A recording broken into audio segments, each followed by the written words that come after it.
Leadership is all about alignment and autonomy. And your job as a leader is like a sculptor, like an artist. And the two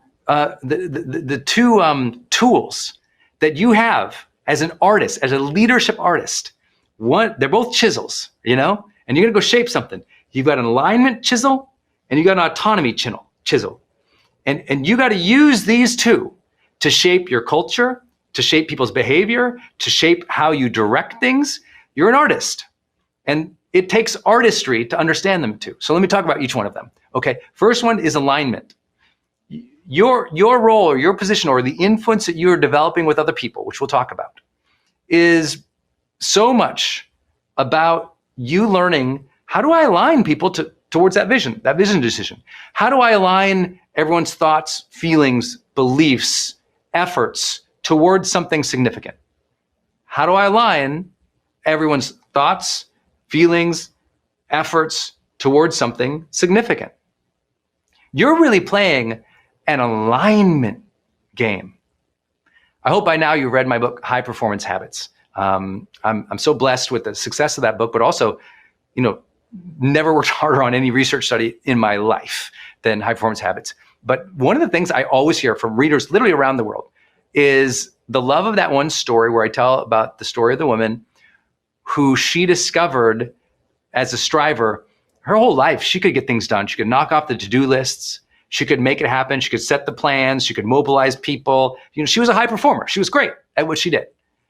But one day she realized that, achievement wasn't her problem. She kept thinking she had to achieve the next thing to be happy, achieve the next thing, achieve the next thing, achieve the next thing. And then one day she realized actually achievement wasn't her problem. Alignment was her problem. She was getting things done, but it wasn't aligned with the truth of who she was. She was capable, but a lot of her efforts were all over the place and they were aligned or focused. She wanted to live a great quality of life, but her lifestyle and work style weren't in harmony so that she could enjoy or be satisfied by her efforts.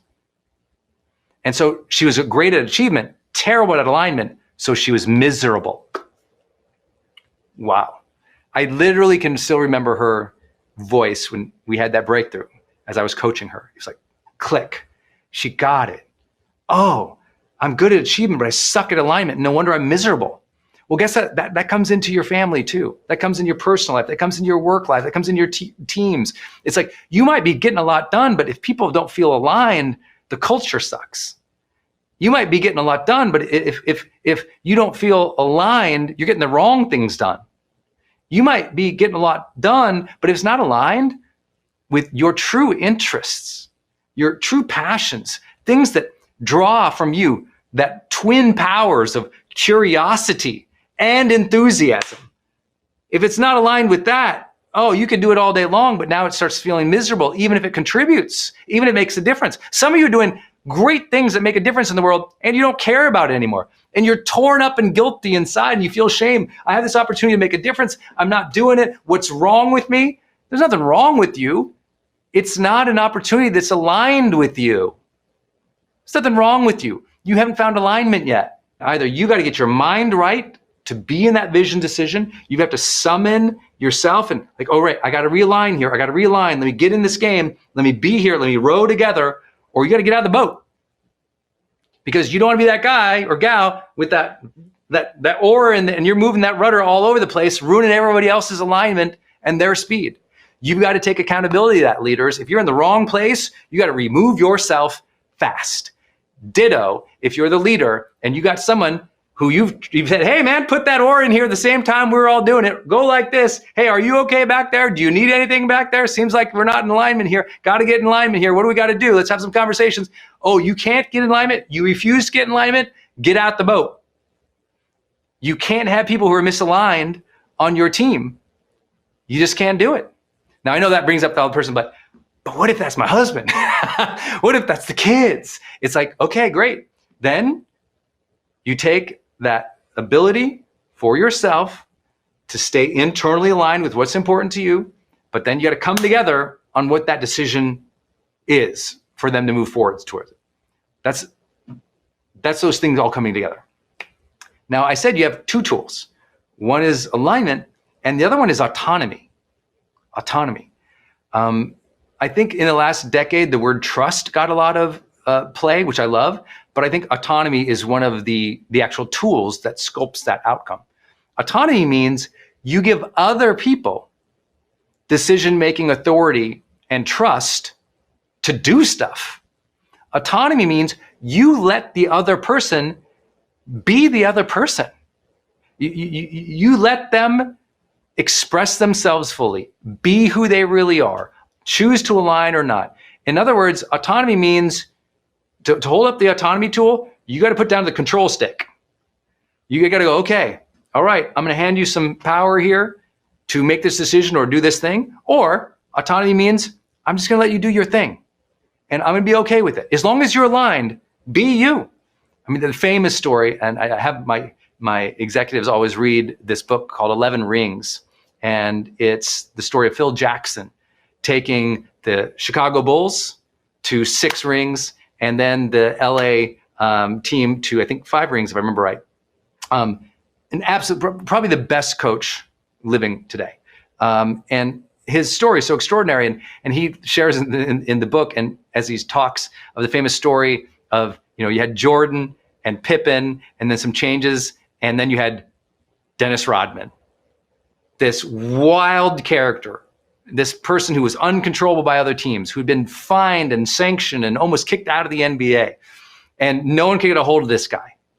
And you see that what Phil was a master at was allowing Dennis Rodman to be Dennis Rodman, making sure that he was part of the process, making sure that he understood where everyone was going, what the needs were, where we were aligned, what we were working on, but allowing Dennis to be Dennis, Rodman to do the Rodman thing. And I think it's so important as a coach, as a leader, that you understand autonomy means let their authenticity fly. Let that authenticity be part of it. Don't micromanage it. Don't control it. Don't cut it out of existence. Let people be who they are in your family, on your teams. And demand that of yourself too, right? Demand that of yourself, that you are authentic. Demand of yourself that you are autonomous and not just pushed around doing everything else everybody else says to do. That's personal development 101, guys. We're in GrowthDay. We got to talk about that. It's critical. I want you to think about that. Okay, who in your life, you got these two tools to shape things. Notice micromanagement is not in those two hands.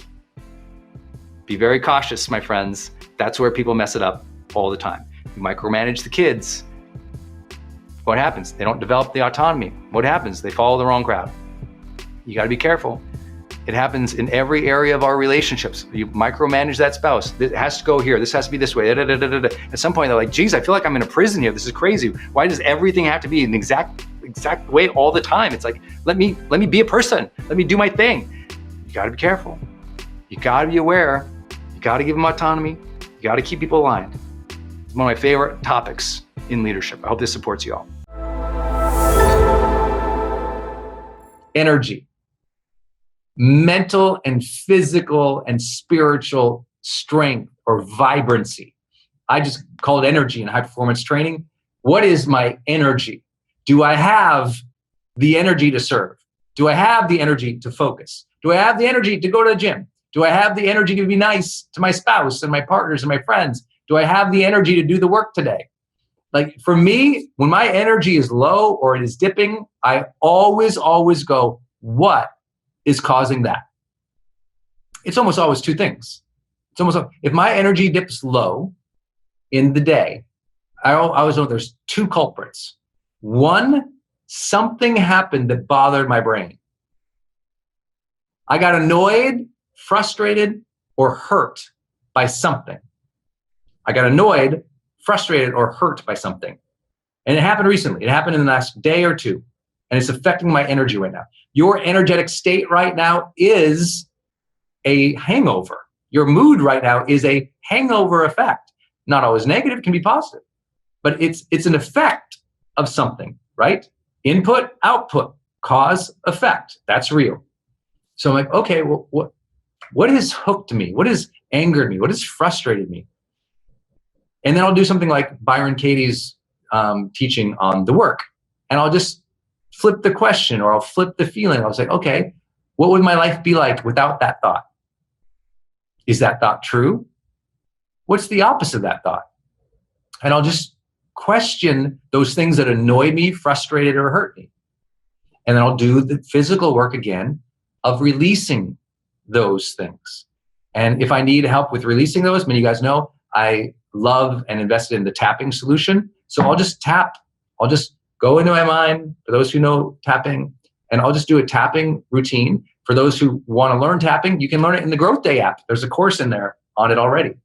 And so I'll just do something physical to release that tension. But again, I said there's two reasons probably for my low energy. Is one, something mentally or emotionally, it hooked my brain. And it's lowering the quality of energy I feel in life. The second one for me, which is big, is the last 72 hours of physical exercise and nutrition. It's like you feel right now what you consumed and how you moved in the last 72 hours. Most people think it's only during the day. No, the food you ate 3 days ago, that's still in your body. The supplement, the nutrition from that, the macros from that, whether you burned it off or not, the energy, the energetic effect culminates 1 day, 2 days, 3 days. And that's why sometimes people, if you've ever done a cleanse or something, you don't feel that much different in the first day or two, but by day 3 or 4, you start like getting like this amazing clarity. Why? That 72-hour cycle of biology that we humans have. It's why when I know I'm going to teach a seminar to y'all, like I'm going to go, like I've been blessed to, a lot of the industry knows, we teach the single 2 hardest events in the world. When it was High Performance Academy and then Certified High Performance Coaching, these are literally 9 hours a day on stage, often by myself, and used to be, now I've got a little smarter about it, but it was intensely difficult. And if you see me on stage, I'm not sitting like I am now in this little room in quarantine. I'm like bouncing the whole time. We're dancing the whole time. I'm running back and forth, the flip chart down in the audience, walking around. I do a marathon a day in steps, jumps, and movement, right? It's unbelievable. I got to eat 3 times the calories to pull off each of those days. And I can tell you, when I'm on stage and I'm not feeling it, I don't go, wow, what just happened last hour? I'm like, okay, what was the last 3 days here? When was I moving? How was I recovering? What was I eating? When was I moving? How was I recovering? What was I eating? And I'll run that through over and over, and I'll identify. I'm like, oh, you know what? There was that 1 hour after that stage, I was all hyped, I didn't eat. Or, oh, you know what? There was that time, I should have spent another 20 minutes meditating or sleeping, or I just run back. So I want you to do that. Anytime you don't feel well, I really want to cue you to develop the habit. This is like my advanced habit. If I don't feel well, I'm like, okay, 72 hours. What hooked my brain or my ego, maybe frustrated, angry, upset? Let me release that right now. That's the first thing, a release technique again. Second thing is, okay, have I moved and what did I eat? So it's like, oh, on Friday, I had those 3 glasses of wine versus that 1. Got it. That's a lingering effect. Okay, that's good. That's good to know. Or, oh, you know what? I really just wanted to cheat and I did, but now I'm paying for it. And listen, I'm not here to judge anybody. Whatever you want to eat, consume, the stuff that you do, not my business. My business is reminding you of wellness is experience of life, and you have either defined what wellness looks like and feels like to you, or you have not. And because I have, this is so important to me. I hate when I don't have this. Lacking energy to me is so painful that I structure my life to ensure I have it. I don't know about you, but I've laid in hospital beds for days. I don't know about you, but I've served in hospice and saw people who couldn't get out of bed and had their last breaths. I don't know about you, but I've had those times on stage or service or moments with family or friends when I didn't feel energy. And because I didn't feel energy, I didn't do a good job for them. And I hated those moments. I want to do a good job for people. And I think to do a good job for people, I got to care for my energy. And so I always tell people, if you haven't gotten healthy for yourself yet, do it for the people around you who are getting the shrapnel of your bad energy, negative energy. There's shrapnel from that. There's emotional trauma from that. There's stuff from that we got to make sure we release and not hold on to. And I know you guys know all this, but I hope it helps you. The practice I have is a 72-hour assessment of my energy. Whenever I dip, I'm like, let me do my little 72 hours. Where was my ego hooked, annoyed, or hurt? Let me let that go. What was my fueling routine, my movement routine? Oh, no wonder I feel like crap. I've been sitting for 3 days. Oh, my back is mad. I forgot to stretch. I didn't open up my body and my breath with a workout, a walk, a bike, a run, a hike. I didn't move. No wonder. Oh, gosh, let me go. Come on, honey, let's go for a walk. And just get that movement back in. Get that movement back in. For those who've studied me with high performance work before, I recommend like a 2x2 or a 3x3.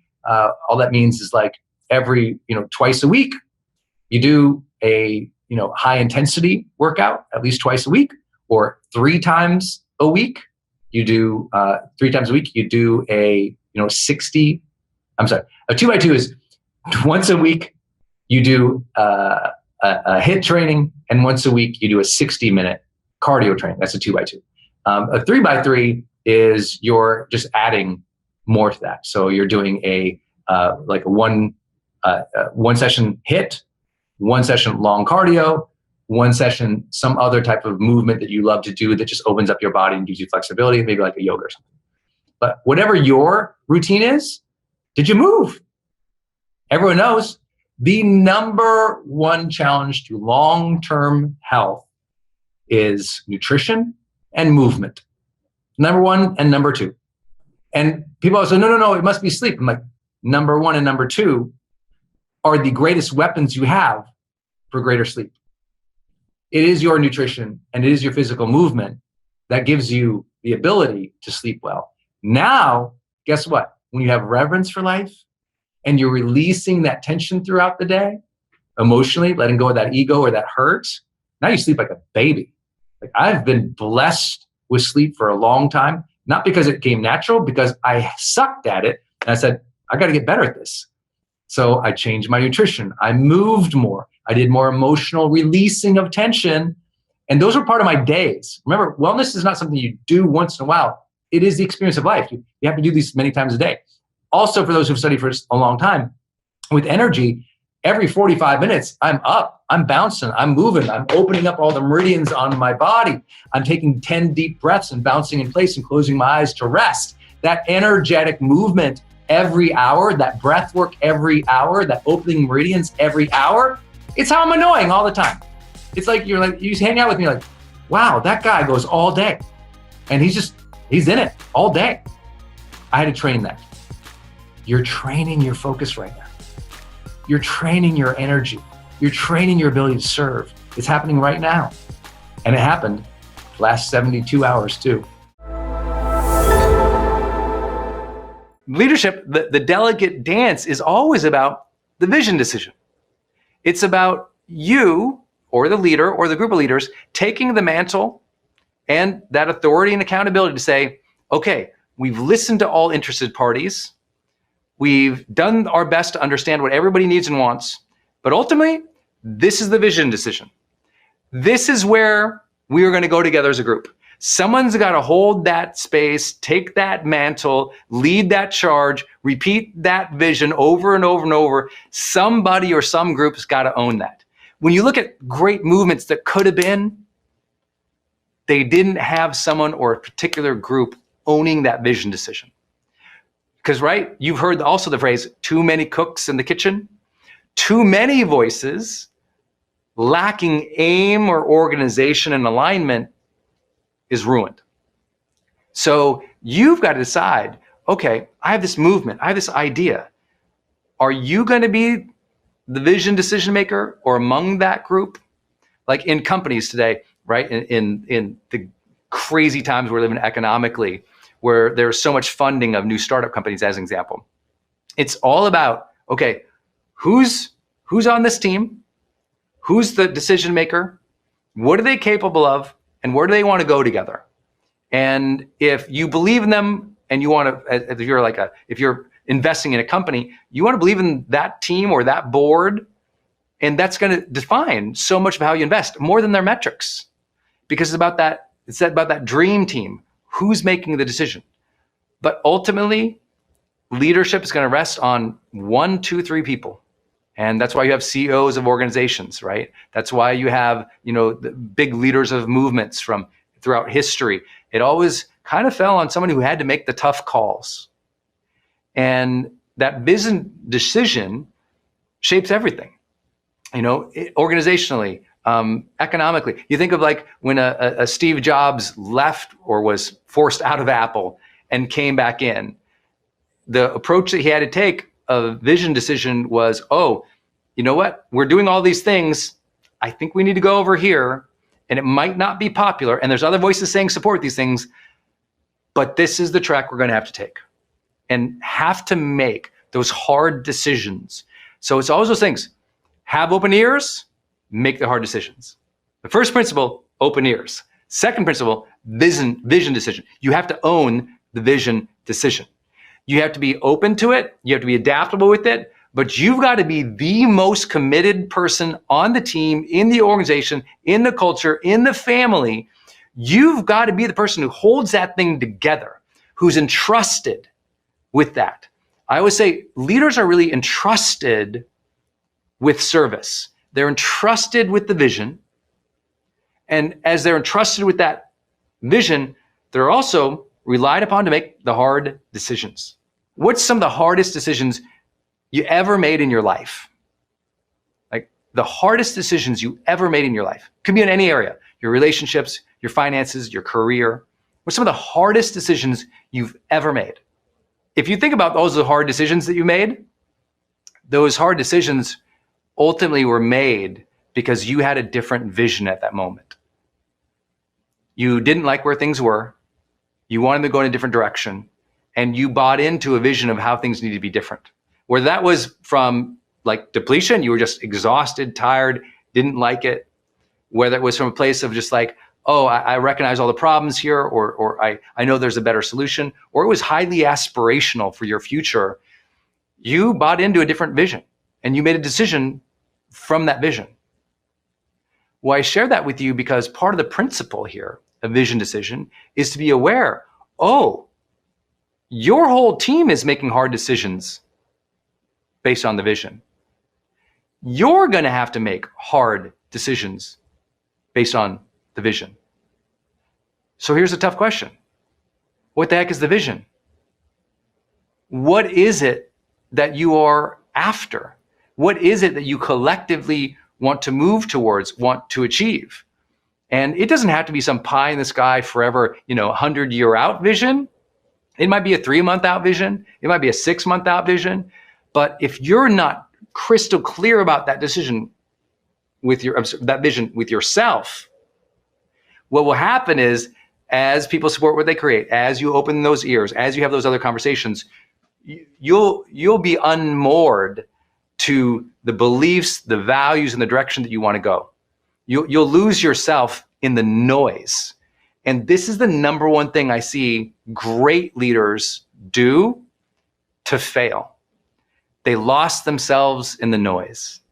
So much noise from the stakeholders, so much noise from the shareholders, so much noise in social media, the bad article written about them, the people trying to cancel culture them. They lose their foundation of their vision of themselves and their future, and they start becoming a ghost, fully adaptable and flexible into everything else everybody else wants. And now what they really are is a vessel carrying everybody else and everything else without that command level internally of, oh, I am in charge of this. If you read the Motivation Manifesto, you get the ethos of this, right? Every morning, you got to get up, you got to pick up that spear of purpose, you got to cast it as far as you can see it today. Throw that cast that spear of purpose as far as you can today, as far as you can.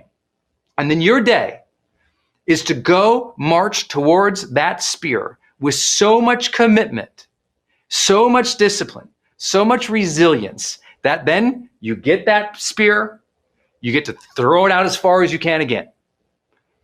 That is having the vision, and that is having the discipline to go get it. The interesting thing is you have to take that outside of your head.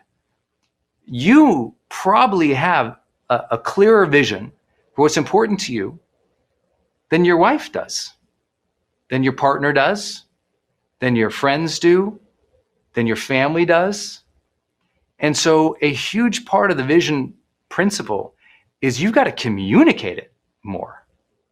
You got to help everybody see what that vision ends up being, where they participated or they didn't, depending on your timing. And now it's like, oh, this is the thing we're rallying around. This is the spear. I'm going to throw it. We're going to go together. Okay, great. Let's go. And that command of the vision is what I mean by the vision decision. It doesn't mean other people didn't participate in it, but you own it. You own it. The big part about it is your life's decisions, whether you are conscious or unconscious throughout your life, your life's decisions were leading to a vision. And today's a good opportunity to say, is this the vision? Is this what I wanted? Or did I not know what I wanted? Did I just go along the ride with everybody else and do what everyone else told me my whole life? Or did I architect this? Was I thoughtful about what the decision was, what I was after? Today's a good day to look at the vision you have for your life and ask, does it match what your reality is today? And if it doesn't, now the fun part, the hard decisions. All of personal development, the good part about it, is about the difficult decisions. I really believe that. It's about the difficult decisions, and it's about the disciplined habits that keep us growing and extending and reaching new levels of our potential.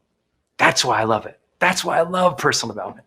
That's why I love it so much. Doesn't matter how much I'm working, how tired I am, where I've been in the world, how much travel, how much work. Doesn't matter what's going on with my family, my life, my finance, or whatever. I love personal development because it commands so much from you.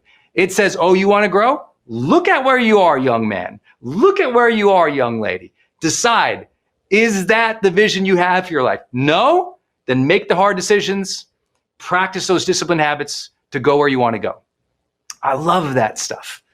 Today's a good day to evaluate the vision you have for your life, overlay that to how your life really is, and then make the difficult decisions to start more disciplined, moving towards that vision that you want. It's the stuff of accountability that lies within this principle. So when I talk about the vision decision, it's you own it, you're responsible for it, you've got to communicate it, and you got to be real about whether that vision is mapping to today. And if it's not, you got to initiate the decisions or the discussions with others to make the decisions. And you've got to discipline the habits to move towards that vision. You got to own it. That's the hardest part. How are we going to set our emotional tone in this chaos? How are we going to find our strength, our center, and project goodness and compassion at a time when it is desperately needed? How are we going to hold the line in our businesses so that we don't overreact and going one direction when we ought to be in another? How do we manage all of this today is my joy to talk with you about.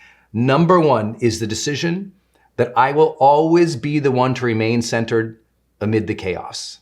And I have worked on myself and I have taught myself that for pretty much 25 years. I've worked on that at a very steady pace. When everyone's freaking out, I take a bunch of deep breaths. I connect with my breath. I make sure that I'm keeping perspective. But ultimately that decision to I will be centered amid this means for me that I will choose the emotional tone and my attitude as I am dealing with uncertainty or chaos. I remember years ago, I was doing an event and a person in the back of the room had a seizure. And literally they fell out of their chair, and on the ground they started having a full physical reaction to the seizure as well, where they were shaking, and it was terrifying for the people around them. And I was kind of at the beginning of my career, and I saw it happen. It was almost in slow motion. And could you imagine, you're on your stage? I mean, put yourself there. You're in front of, hundreds or thousands of people, and all of a sudden somebody is, falling over and having a full seizure in front of the whole audience. The whole audience literally starts looking back. Oh my God, oh my God, oh my God. People are standing up. Oh my God, oh my God. Total panic sets in the room. And I remember standing up there, and I have this on video where at first, my first reaction is like this, kind of like shock, just like everybody else, like, whoa. And then I kind of look over, and instantaneously in my mind, I go, Brendon, you have to be in charge here. I didn't want to be in charge. I had to be in charge. And my mind immediately said, two choices here. Join the panic, or stay stable and strong and present and connected with what's really happening.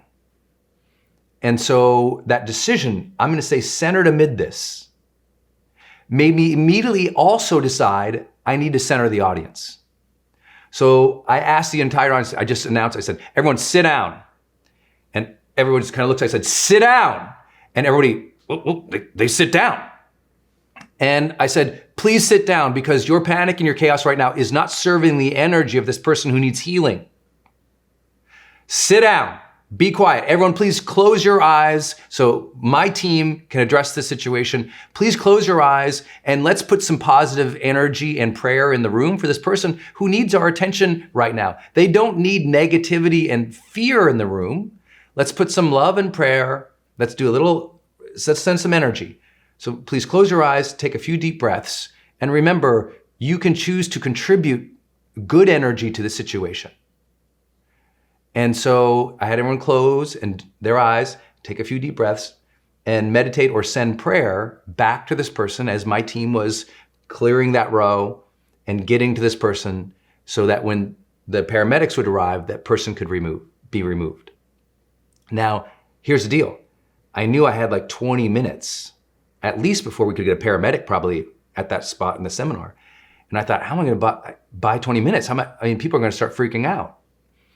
And I realized, no, if I set the emotional tenor in this room on purpose, and if I ask of others to find the best within themselves, if I ask of others to take a breath, if I ask of others to be responsible for the energy they are projecting into this space, if I ask of that, and if I demonstrate that, we'll make it through this moment.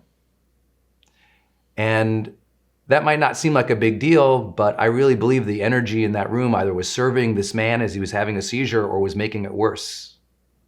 Imagine here he is having this unbelievable, stressful, life-threatening situation. And if all around him, everybody is screaming in chaos, the body feels that, The body and the mind feels the energy of what is around it. And so if that is true, let us all be responsible for the energy we are projecting right now. I've seen friends hop online and something's happening, and what are they doing? They're contributing to the chaos. They're posting snarky comments. There's sarcasm, blame, vitriol, anger. And I'm not here to say that we can't use our social mediums to contribute to an argument or to make a case, but every word has a tone to it. And the tone that we are setting in reply to chaos either furthers the chaos or it levels it. And the more of us who choose to be even, tempered, thoughtful, caring, compassionate, the values that we would all hope to have as a global citizenry, the more that we will judiciously take action in a thoughtful way. That's the hope. And whether you believe that or not, I hope that you'll hear this first practice. Your family needs to see you centered, calm, strong, and assured in chaos. Otherwise, we are passing down panic to another generation. It's sad, in my view, that we have a world that is so connected, so potentially capable, so well informed, and yet we still have people who overreact. Now, I'm not saying that overreaction isn't something you would anticipate, but there's a difference between overreaction as in taking action to overprotect, like doing something useful to shore up things, versus an emotional overreaction of fear. You can deal with really difficult situations without the negative range of blame, vitriol, hate, and anger. Now, I know I'm preaching to the choir, but I'm just here today to touch base with you. You can set that emotional tenor. Let's all do a better job at that. Let me give you a couple examples of how I'm doing it right now. To stay centered amid chaos, you also have to stay a little distanced from chaos, even as it is happening. I'll give you an example of how I'm doing it. And many of you guys know I have 4 major companies that I'm either the principal in or one of the principal investors in. And for me, like lots of different teams around the world, and obviously you've seen here, we have a global community. Well, for me, because I'm constantly being hit up on this phone by people from literally around the world, and people count on me to advise their companies. So what do? I don't engage the chaos all day. Instead, I work my plan. And many of you already know how I do that with my morning routines. My morning routine doesn't change. Still stays steady. Wake up, center my mind, plan my day, open up my body. But I also do simple things right now. Right now, listen, I'm not checking in my phone every 10 minutes because, right, guess what you want to do in chaos? Refresh. But every time you hit refresh and every time you scroll, don't forget it takes emotional and mental energy. And if refresh, chaos, bad news, oh my God. Just think about that for a minute. You're hitting the oh my God button all day when you're refreshing in chaotic news times. And that is creating the panic and the stress inside that is freaking you out. So as an example of simple things that I do, I only check in on the news twice a day. I would say news at noon, right? I'm gonna get through my morning. I'm gonna make the magic happen. I'm gonna move my projects forward in the mornings. If it's news that I need to know about that affects me dramatically and locally, trust me, I'll hear about it. My friends or my wife or somebody will let me know via text. But I don't check in on the news because nothing's gonna change for me in dealing with the news until around noon. And I know people say, well, what if this is canceled or that's canceled? You'll hear it from your family. You'll get the news, but I don't check into the major media. I don't check into social media multiple times a day. I don't check into, and I'm talking about what people are doing right now. They're hitting refresh by the minute, by the 5 minutes, by the 10. How many of you are guilty about this? How many of you have been addicted to refreshing in the last 72 hours, right? It's easy to do that when there's chaos, but that's also the most important time not to do that for your own psyche, right? That's the most important time to separate yourself from chaos versus what do? Reconnect to it every 30 seconds?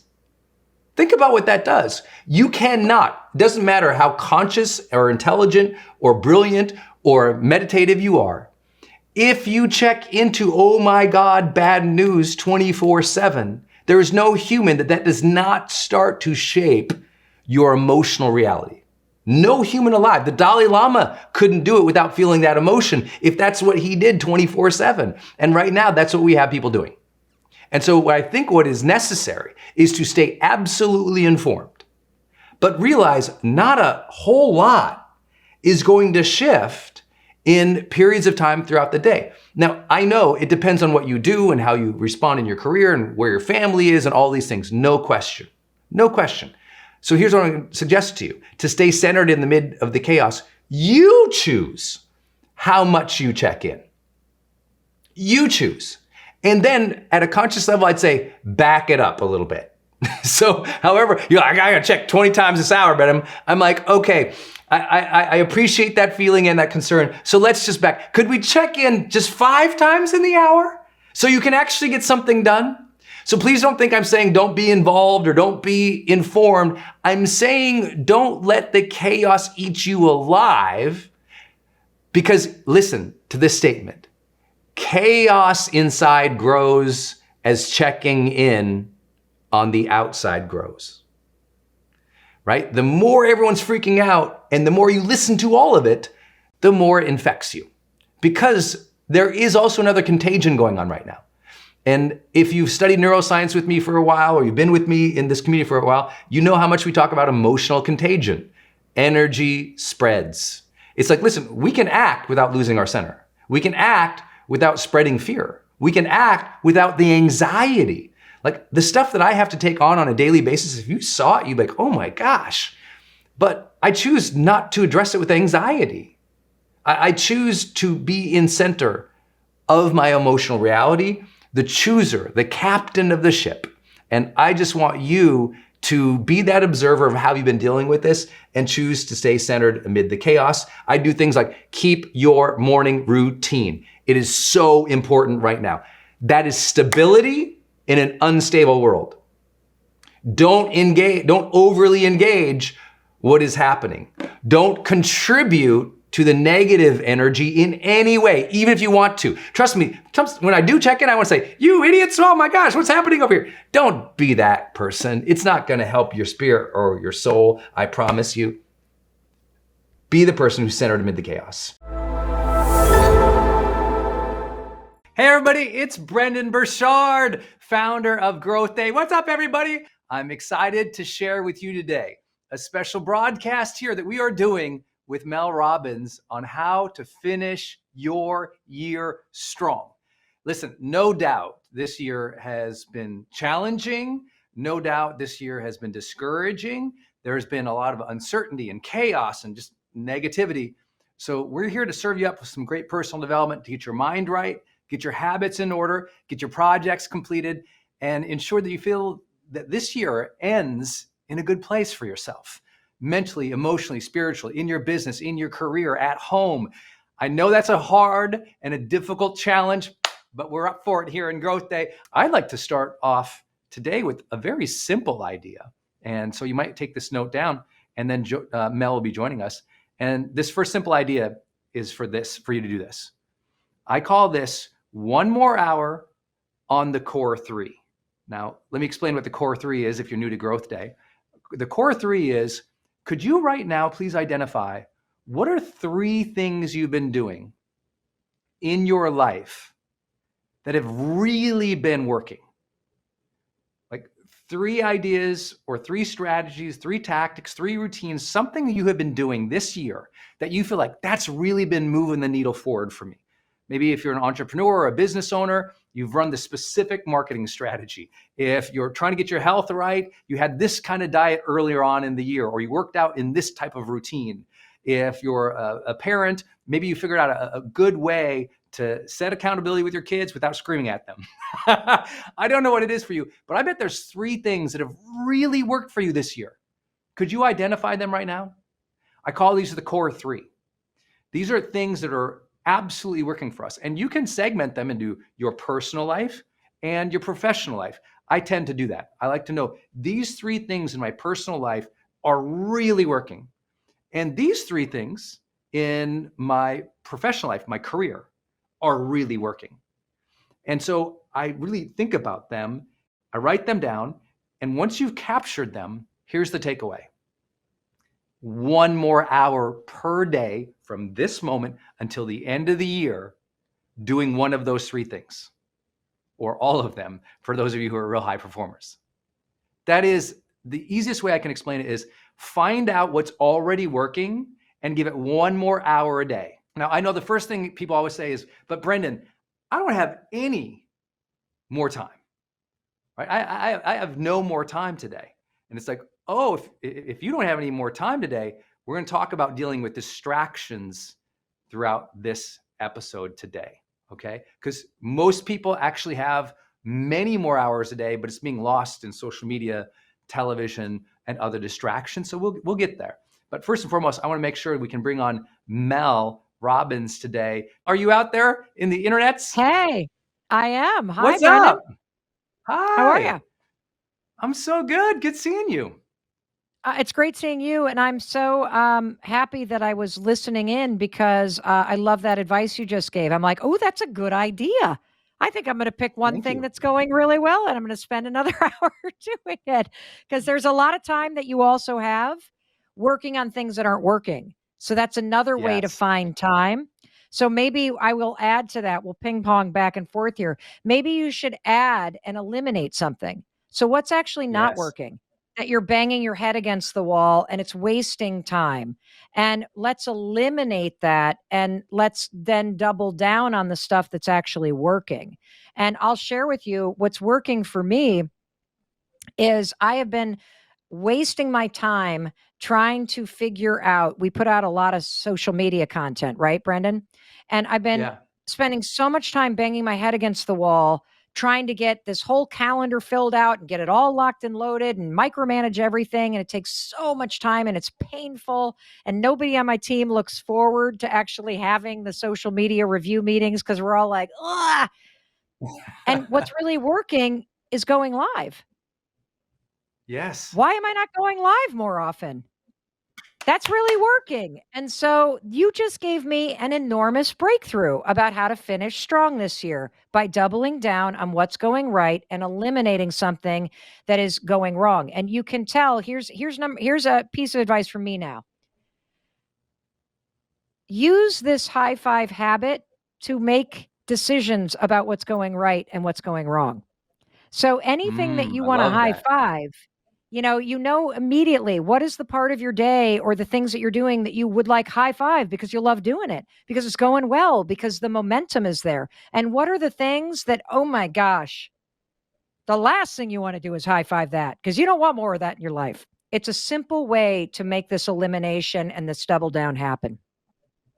I love that. I love that. Because listen, there's other things going on in your life that you want to high five yourself for or high five others, or you want to pull your hair out on. And this is the time. Listen, there's so little time left in this year, people think. But I'm like, oh, you can do a ton in 3 months. If you really focus, listen, I've written a book in 3 months. I've launched a software program in 3 months. You know, I've done 20 city tours in 3 months. I mean, many of you guys have had children and you've done, I mean, if you think about how much can happen in a 3-month period, you'd wow yourself, but you got to narrow, you got to zoom in.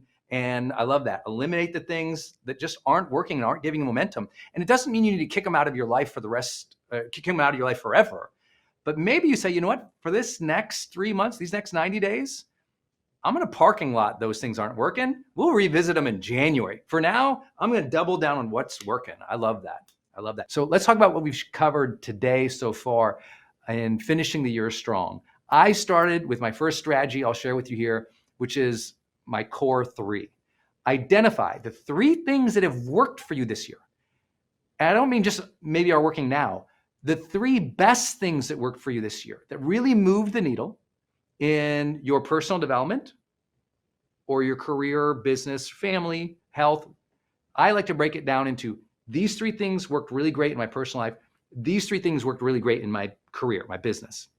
And I'm asking you to spend 1 more hour per day on those needle moving activities from here to the end of this year. Now, I promise I'd address something that always comes up. People go, Brendon, I don't have another hour a day. And I'm like, most people do. Did you know the average American spends 4 hours watching television a day? Did you know the average American puts over 2 hours on social media scrolling or engaging in social media per day? Now, I'm not saying that there's not great television. I'm not saying that there's, not great social media, but I'm saying if you are going to engage those things, you have a choice. Number 1, what's the quality? Is it something I'm going to engage that's empowering, going to inspire me, going to lift me up, or just distract me or numb me out? And second, how many hours am I really spending doing that? So I always love to tell people, did you know if you spend 4 hours a day, either on television or on social media, or just generally distracted, let's just call it that, okay? General distraction, whatever way you want to qualify it. Let me ask you this. Did you know that 4 hours distracted a day, that ends up being, basically a full work week per month gone? That's crazy. Over the course of a year, because of the collateral damage from that, it tends to be, listen to this, it tends to cause over 3 months of lost time. That's 3 months either in front of the television, social media, or what they call the collateral distraction damage. Collateral distraction damage. This is done from the world's largest studies on productivity. What they found is when you get distracted from a major needle moving activity, you're doing something during the day, it matters. You get distracted by somebody, by social media, or you engage in something else that wasn't not that specific task that you had blocked time for. The average time to get back into that task, or the average additional time to complete the task, is 2 more hours. Think about that. I mean, I'm sure you've done it before. You were writing something and it was really important to you, and the kids came in because you haven't set the boundaries yet. Or maybe you were writing something and something happened. You answered this random email and you went down this wormhole of YouTube videos. And all of a sudden you kind of like, you went down this, you were doing this one thing. These things happened and you looked up 2 hours later and you're like, oh my God. You look at the time, you realize, oh my God, I've lost all this time. You see that you're naked and you're like, what happened to me? It's like this wormhole of time and distraction that goes away. That's what happens. You lose that much time, 4 hours a day, that's a week a month. It ends up being on average about 3 months a year that people lose. So I don't want you to lose these next 3 months. I want you to get them back. And I'm not asking for much. I'm asking for 1 more hour just doing the things that work. That's not adding to you. That is amplifying you. It is saying, what is already working this year? Let me double down on that. So if you're an entrepreneur or a marketer and you did this one type of campaign, but now you're always distracted. No, what worked this year? What moved the needle? What got the income? Do that again.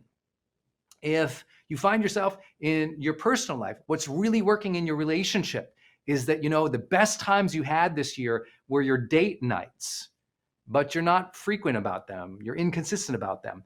Put them back in 1 hour. If it's not asking a lot, but every day, find that hour to do needle moving activities. I promise you'll change the game. My biggest belief, my biggest teaching in all of leadership, and it's 5 simple words. People support what they create. People support what they create. This is the defining leadership principle of my life. Every time I'm working with a leader and they're frustrated with the coworker, they can't get the team to be motivated and energized. The down line isn't performing. The up line isn't listening. We got this problem where you can't mobilize a movement, and or you started a political action committee and it didn't stick, or you started your nonprofit and no one contributed. It always comes down to a fundamental misperception about this topic of leadership. Leadership's fundamental principle is that people support what they create. If you want people to follow you, they must create with you. They must feel enabled, trusted, empowered, autonomous, capable, rewarded for participating in the journey, in what we'll call the vision today, right? If they don't have any hand in shaping it, and if they have no reward, autonomy, or trust in participating in it, they got no skin in the game. They got no reason to be enthusiastic, excited, hardworking, excellent. So what happens?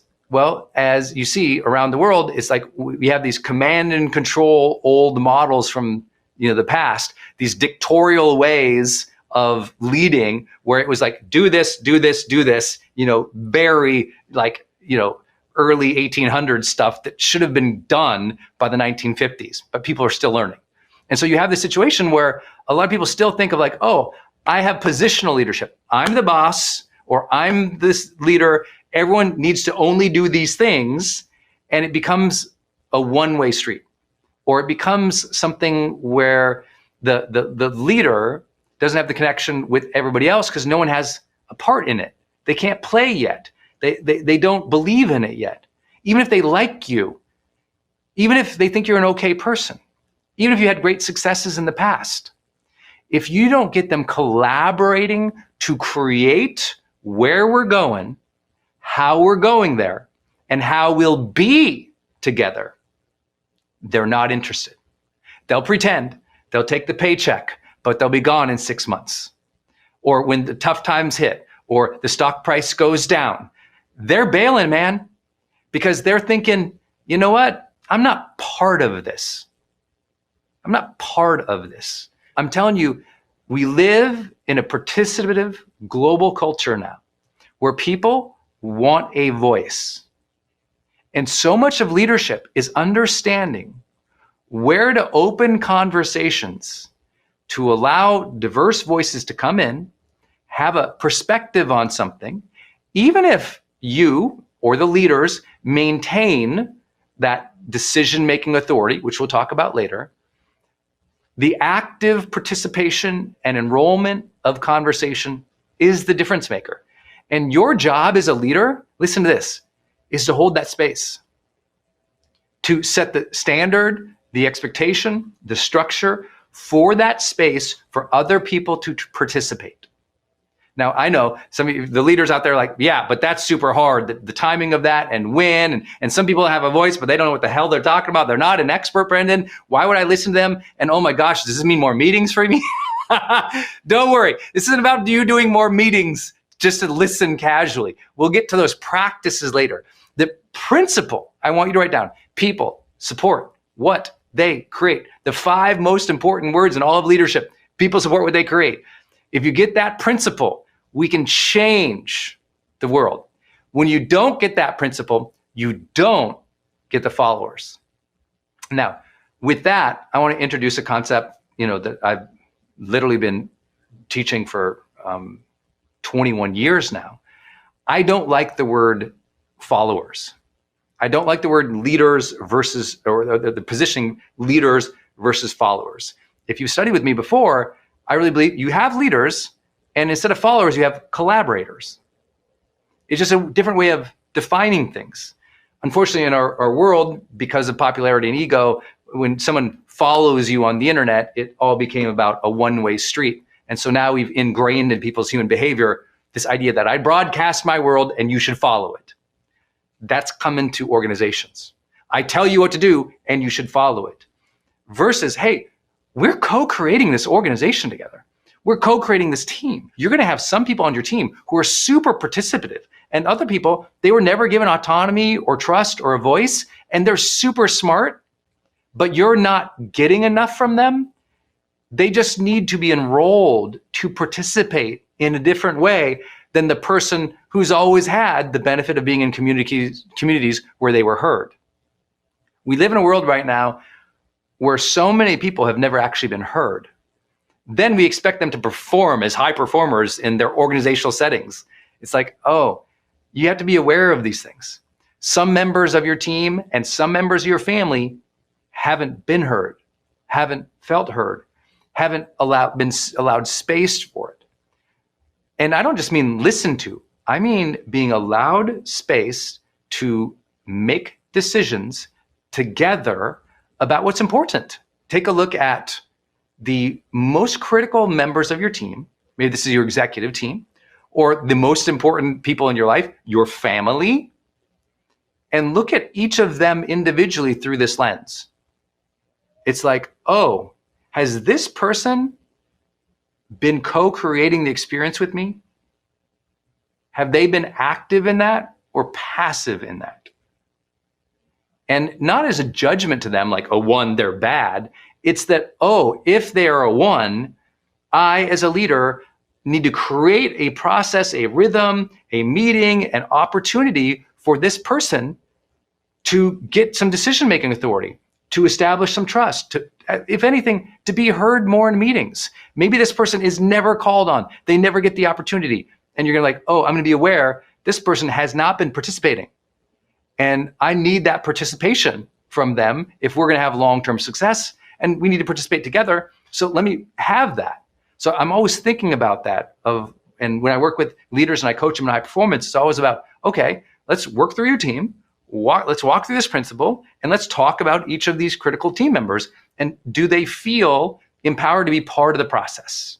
Because people support what they create is ultimately people being part of the process. Because guess what? When they're part of the process, they've helped come up with the decisions. They're working towards something they had a hand in. They fight for it. They stay focused on it. They have ego and decision-making in that process, and they want to protect it. When someone has an idea, you know what they want to do? They want to own that. They want to protect that. They want to perpetuate that. They want to ensure that that idea lives. When people are allowed to participate, better ideas come up. People have more buy-in. People stay committed over the long term. Humans become more resilient themselves. It's important. It's so important. So please take an active role in this day. Score yourself, be honest. And think about this and how you can amplify this. If all you did is understand this principle and you practice this principle at the deepest levels, you would so far surpass almost everybody you're working with, I promise.